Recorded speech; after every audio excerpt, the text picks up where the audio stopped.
Madame la présidente, madame la ministre, monsieur le rapporteur, monsieur le président de la commission spéciale, mes chers collègues, le Brexit signifie le Brexit.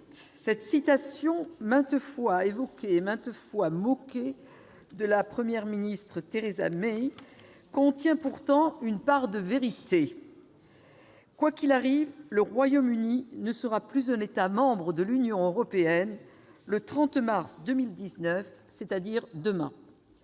Bien que l'actualité récente nous apporte un peu d'espoir avec la perspective d'un accord sur la frontière irlandaise, nous ne devons pas nous voiler la face.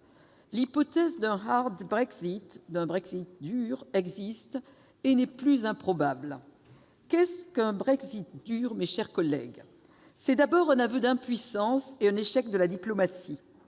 Malgré les efforts et les qualités du négociateur Michel Barnier, que je souhaite souligner ici, un Brexit sans accord marquerait la victoire de la division et de l'entêtement entre deux amis et deux partenaires.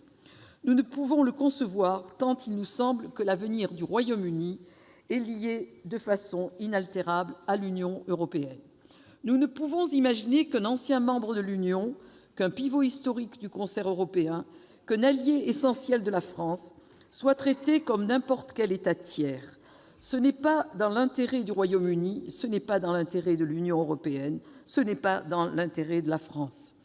N'oublions pas que nous sommes en train de perdre la deuxième économie d'Europe, alors que nous sommes confrontés à une situation mondiale des plus dangereuses. Un Brexit sans accord est également une menace majeure pour les intérêts de nos compatriotes expatriés. La communauté française est nombreuse au Royaume-Uni, plus de 300 000 personnes, et compte beaucoup d'étudiants et de jeunes travailleurs. Ce projet de loi a pour objet de préserver leurs intérêts en traitant de leurs droits sociaux et de la reconnaissance des qualifications entre nos deux pays. Comment imaginer qu'un étudiant français Erasmus ou demain un jeune Français étudiant à Oxford se voit refuser son diplôme en France ? Je souhaiterais saluer ici l'action de notre commission qui a prévu l'intégration dans l'habilitation des diplômes et qualifications professionnelles complémentaires, même si les formations débutent après le retrait du Royaume-Uni de l'Union européenne. Enfin, un Brexit dur est une menace pour nos intérêts économiques et sécuritaires. Le Royaume-Uni fait partie de nos 10 principaux partenaires commerciaux et il est l'un des rares pays développés avec lesquels nous avons encore un excédent commercial. La place financière de Londres est toujours un acteur incontournable dans le financement de l'Union européenne et de la zone euro. Nous devons préserver une relation économique étroite et réciproque entre nos deux pays dans tous les domaines. En matière d'échanges financiers, il faudra trouver un régime satisfaisant pour remplacer le fameux passeport financier. Il faudra également trouver des solutions viables pour nos pêcheurs du Nord, dont l'activité dépend fortement des eaux britanniques. Enfin, il faudra trouver une réponse pérenne à la question des échanges via le tunnel sous la Manche. Ce projet de loi d'habilitation nous permettra de répondre à ces questions dans l'urgence d'un no deal. Mais la France devra œuvrer avec ses partenaires européens pour trouver des solutions communes et pérennes. Ce projet de loi évoque enfin le transport de matériel de guerre. Il est fondamental, étant donné l'imbrication de nos industries de défense et notre coopération étroite en matière de défense, que ce sujet soit traité de façon claire et robuste.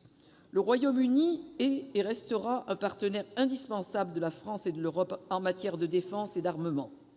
Cette coopération politique étroite ne doit pas achopper sur des détails techniques. Pour conclure, notre groupe espère que le gouvernement n'aura pas à prendre les ordonnances dont nous débattons. Cela signifierait l'échec du compromis et de la négociation. Cela signifierait la mise en place d'un régime d'expédients et de rustines à la place d'un accord solide et pérenne. Cela signifierait enfin une cassure irrémédiable que nous ne souhaitons pas avec le Royaume-Uni, un grand pays partenaire historique de la France et de l'Europe.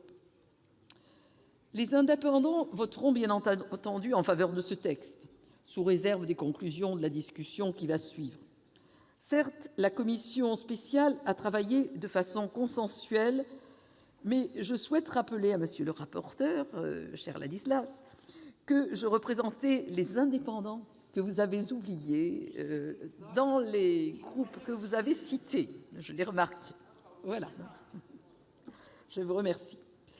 Nous adressons aussi à Michel Barnier et à vous-même, Madame la ministre, tous nos voeux de succès dans les prochaines semaines, qui seront décisives pour l'avenir du Royaume-Uni, de l'Europe et de la France.